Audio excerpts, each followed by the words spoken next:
I'm Nicole Carter. I'm the author of Sketchnoting in the Classroom, and I'd like to share a few ideas and tips with you. In today's video, we're going to talk about how to draw people and facial expressions.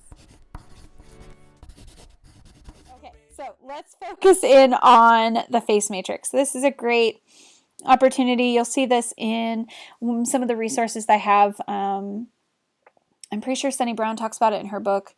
If you watch any of the webinars about sketchnoting, they're going to talk about the face matrix.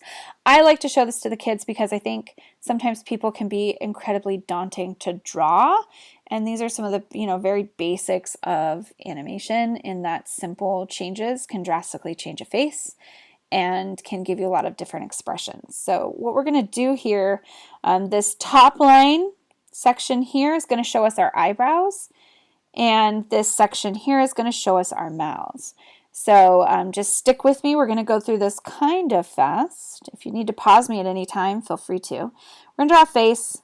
We're going to draw some simple nose and a mouth, or nose and eyes. Our mouth is going to be a straight line because it shows right here on the matrix that that's what we're going to be putting in. And then our eyebrows are two straight lines as well. As we move to the next box, again, simple eyes and a nose. Our mouth is still a straight line, but our eyebrows now are turned up. Next face, again, I'm just going to stick with the same eyes and nose, and my mouth and my eyebrows. As we move to the next row on our matrix, I'm going to be using a smiley face now. Our first lines for eyebrows are straight lines. Moving down to the next guy, still smiley face, turned up eyebrows. Next guy, smiley face, raised eyebrows. And then finally we get into a frowny face, straight eyebrows. Frowny face, upturned eyebrows. And I don't know why I got so quiet, I'm sorry. And a frowny face and raised eyebrows. Those became very bushy eyebrows. All right, so pick your favorite face. Doesn't matter which one it is, pick your favorite. And we're going to go right down below here and we're going to create a stick figure. It's a good old-fashioned stick figure. So when you are trying to create a character, you've heard someone's name shouted out on a podcast, create some sort of image that represents that person. If this is all you got, this will work. So we'll start with a stick figure. You can pick your favorite face. In this case, I'll just go with one we can see here. Frowny face, straight eyebrows. Boom. I've automatically upgraded my tiny little stick figure.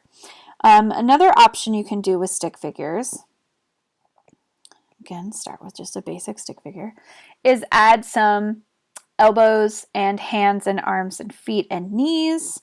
So we do that just by adding additional lines. So let's say this guy has his hands on his hips.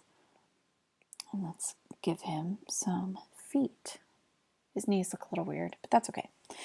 As I move to this next guy, let's make this person, oops, that's too long of a body. We're going to run out of room. So let's make this person look like they're running. So when you're running, you have a hand up, usually, and one hand down, one foot on the ground, and one foot slightly raised. The other thing, too, I know Sunny talks about in her book, I'm sure it's talked about in Blah, Blah, Blah by Dan Rome too, but all you need to do is add a nose. When you add a nose, it gives us more of a sense of direction of where the person is thinking or looking.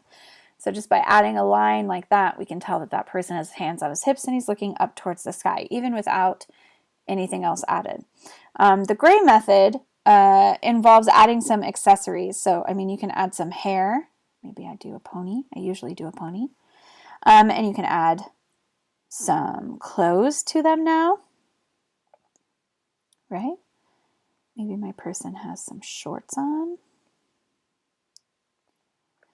So again, still starting with a basic stick figure, but now you've got a much more animated person.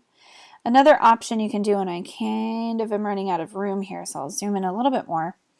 As you saw before, my people all pretty much involve a triangle body and a head. If I have enough time, I'll add these kind of arms and legs. I'm typically doing this now. But if I have to draw a ton of people, drawing just a circle and a triangle makes that super, super easy.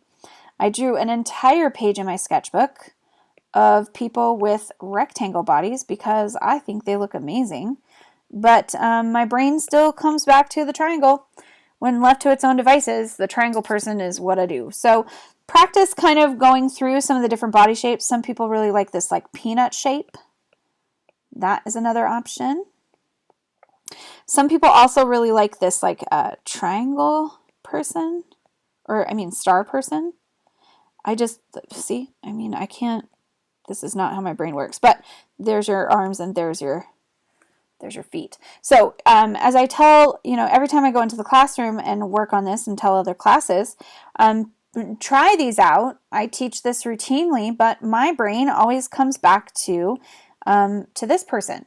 So what does your brain like? What is the one that feels comfortable to you? Pick one, kind of stick with it, and then that will become a part of your visual vocabulary, and I think will make things a little bit easier for you. All right, so that's going to be it for the front side of this page, this handout. So if you will watch the rest of the videos, we'll move on to the back side. All right, we're going to stop it there. Thank you so much for joining me. And don't forget, you can find my book on Amazon.